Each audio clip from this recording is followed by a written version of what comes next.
Hello বন্ধুরা, এই যে আমি মাংস ধুয়ে মশলা বেটে সমস্ত কেটে রেডি করে রেখেছিলাম। আর এই যে আমার মিনি চান টান হয়ে গেছে। আর এই যে ওর হরিণ নিয়ে এসে খেলছে, এদিকে হরিণটাকে আদর করছে।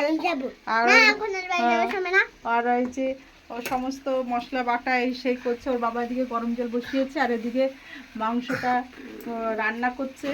বেশ নুন মশলা কষা দিয়ে দিয়েছে। আর মাংসের পিসটা এমন করেছে না, লেগ পিসগুলো এত বড় করেছে। আমি বলি এত বড় করো কেন, একটু কম ছোট করতে পারো না?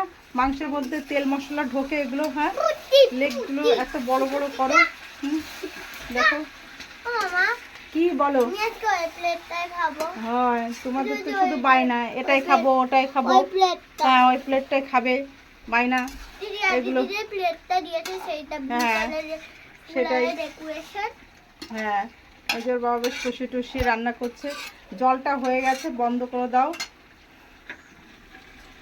ওকে, ওই থালাটাই খাবো আমি কালকে। আচ্ছা বুঝেছি। আজকে